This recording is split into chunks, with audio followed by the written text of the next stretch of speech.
ममता बनर्जी की सरकार पश्चिम बंगाल में जरूर है, परंतु इस सरकार में ममता पूर्ण तरीके से समाप्त हो चुकी है, क्योंकि जिस प्रकार के वक्तव्य, जिस प्रकार के असंवेदनशील, जिस प्रकार से अपमानजनक टिप्पणियां स्वयं ममता बनर्जी कर रही है संदेश खाली के विषय पर, अभी उनका बयान आता है कि संदेश खाली में जो हुआ वो तो एक फर्जी फैब्रिकेटेड इंसिडेंट था और बीजेपी आग लगा रही है। वो कहती है कि कोई एफआईआर ही नहीं हो पा रही है और अगर किसी से कुछ लिया गया है तो उसे लौटा दिया जाएगा। आबरू और इज्जत जो लूटी गई है वो कैसे लौट आएगी टीएमसी की सरकार? टीएमसी की सरकार और ममता बनर्जी ने पहले विधानसभा में खड़े होकर शाहजहां शेख को क्लीन चिट दिया और आपने उसको लगातार संरक्षण दिया। आपकी पुलिस ने उसको नहीं पकड़ा, आपकी पुलिस ने सुकांता मजूमदार को पीटा, आपकी पुलिस ने विक्टिम्स को परेशान किया। तो क्या ऐसी पुलिस और ऐसी कानून व्यवस्था में क्या न्याय मिलना संभव है? और आज ममता बनर्जी कहती है कि ये संदेश खाली, ये तो आरएसएस का एक बंकर है।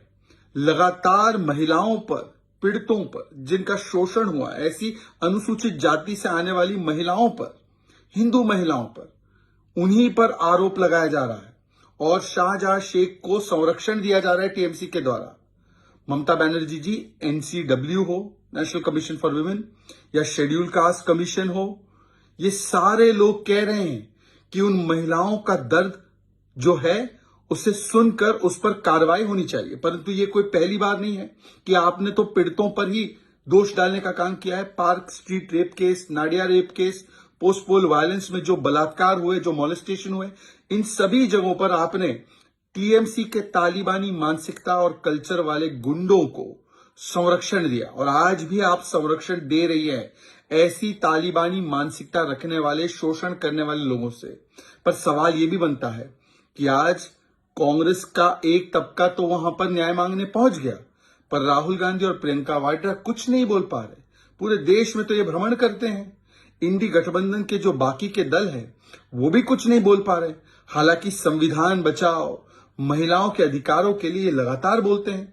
आज उनके चुप्पी के पीछे कारण क्या है? Today there might be Mamta Banerjee in the government of West Bengal, but there is no Mamta left in this government.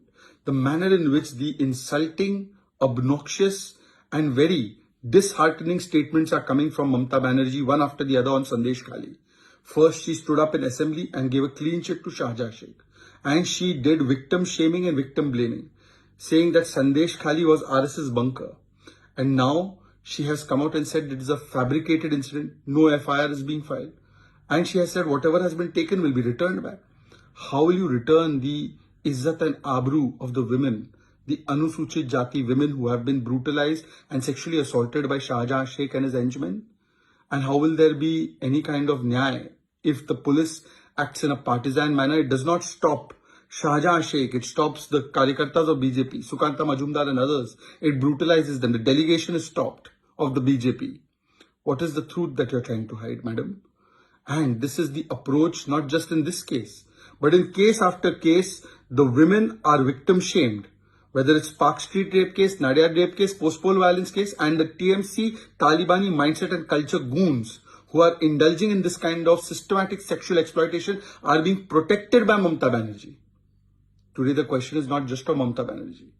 Today the question is that Rahul Gandhi and Congress party, one section of Congress is protesting, but Rahul Gandhi and Priyanka Vadra are silent. They go across the country on all issues of women empowerment, women rights. But why are they not speaking now? And the entire India Alliance, which says Samvidhan Bachao, which talks about Mahila Adhikar, today they are eloquently silent and quiet.